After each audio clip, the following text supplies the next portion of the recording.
Welcome to the Fear and Greed Daily Interview. I'm Sean Aylmer.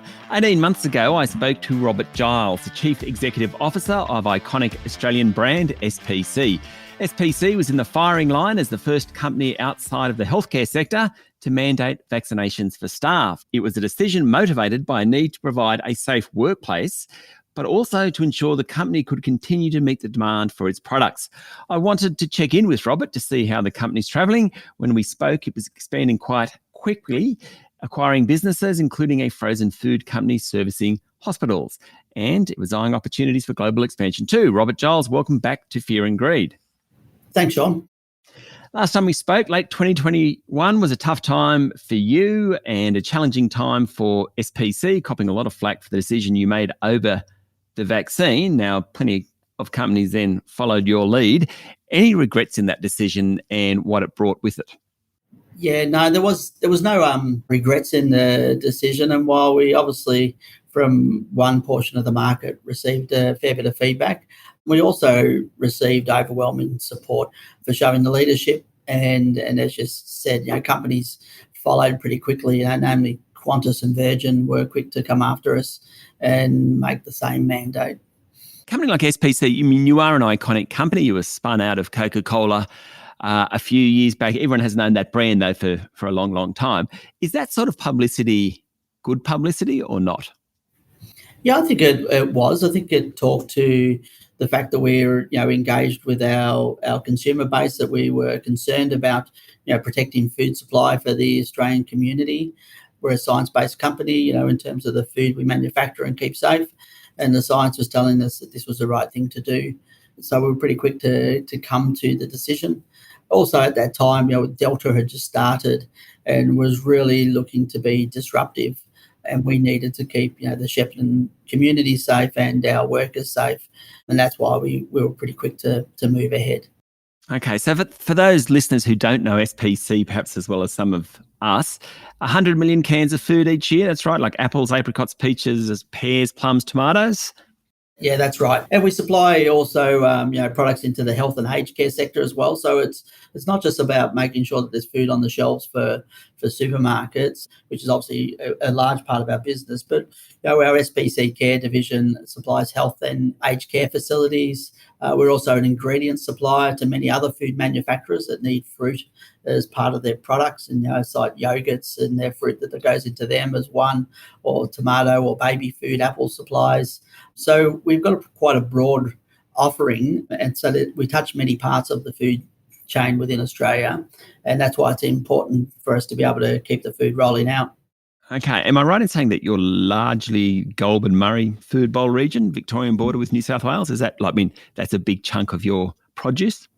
Yeah, so we call it the Goulburn Valley, which is that northwest sort of portion of Victoria. So Shepparton being right in the heart of it, and it's got a long history. Company's over 105 years old. It's a big irrigated area.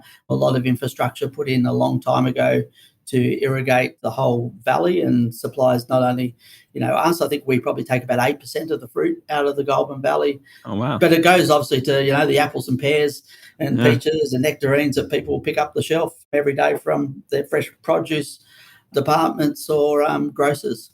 Okay, so I've got to ask you, we heard lots about the floods, the fires, but the floods more so in the last couple of years, particularly in New South Wales and Queensland, probably to a lesser extent in Victoria. How did you manage through that period? Yeah, well, I think early on, you're right, the floods hit north, but come October, the Goulburn Valley received massive levels of floods, right up to their record periods. So our fields had just been planted with tomatoes in Rochester, and Rochester went totally underwater. In fact, Shepparton was, must have been 50% underwater. They went over the Goulburn-Murray Valley Highway. So our staff couldn't get into the factory. We lost a good portion of our tomatoes this season due to those floods. The good thing is that the orchards, the trees survived, and so we were able to get fruit, but definitely our tomato supplies have been impacted this year for the upcoming season.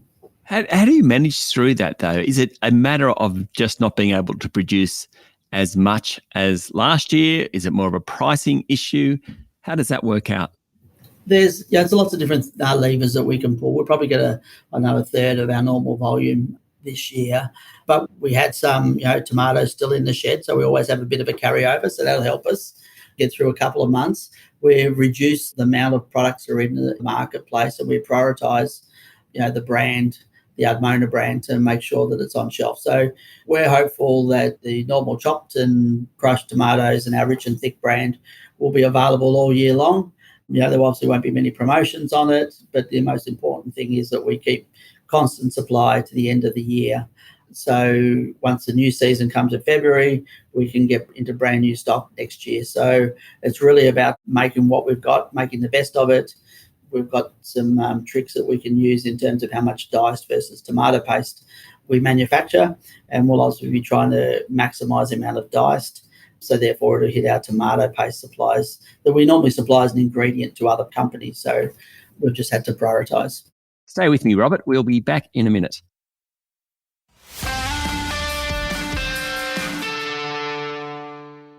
My guest this morning is Robert Giles, CEO of SPC. What about labour? So fruit picking is one of those industries that relies on transitional labour, obviously international labour as well. Has that gone back to normal yet?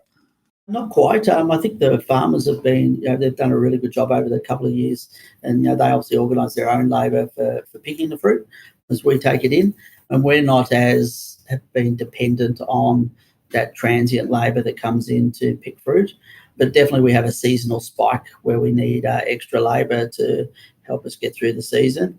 And this year we've been less impacted than last year. Last year we had to prioritise bringing the fruit in versus finishing it off, which led to some out of stocks this year. We're confident that with our plans, we'll get through with the labour that's available, but it's absolutely an ongoing issue, and it's very tight to week to week. Okay, then the other one, of course, is energy. I'm going to throw transport into that. Transport is broader than energy. How did you manage through the last 12 or 18 months, given energy costs, given just the difficulty of getting transport at times? Yeah, I think we've worked through getting the transport. So we've got some good providers in Shepparton that get us, full container loads up the East Coast and onto SCT across the Nullarbor. But definitely the price of diesel has affected us, and even above what I budgeted, there was over probably another $1.5 to $2 million of diesel costs that hit our business. But that seems to be plateauing now. In terms of energy, electricity and gas, we're big users of both, but we've been on a contract that will finish at the end of this calendar year. We're seeing energy prices for electricity be circa 10% more, but our gas prices more than doubled, which we're working through at the moment to see what investments that we can make to become more efficient. And as we're doing with electricity as well, we're working through some big solar projects, which is the right thing to do as well, to be more efficient, but also there's a payback on that as well. So just in terms of the solar and renewable energy, certainly some of the biggest, the Woolworths and the Coles and some of these guys are under great pressure to tell investors exactly what energy, not just that they use, but their suppliers use. Have you had to rethink how you consume energy and measure energy as a result of that?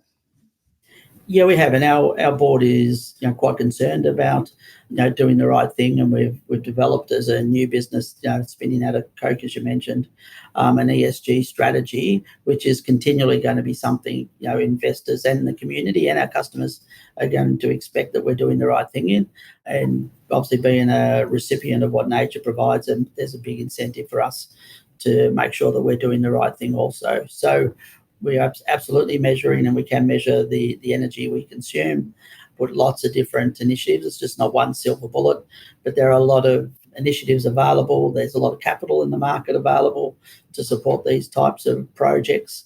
And we're really going through plans at the moment to put solar on roof, solar farms. We'll look at wind. We're working with Goulburn Valley Water on potential hydrogen projects. We're evaluating everything. And like I said, I think it's the right thing to do. We have an ESG strategy, but it's also, it can make good financial sense as well. Yep. Okay, so it's been quite a 12 months or 18 months, but from what you're saying, Robert Giles, CEO of SPC, you sort of have come through that and you're on track. What is the future? What does the future hold? What's the next few years for SPC?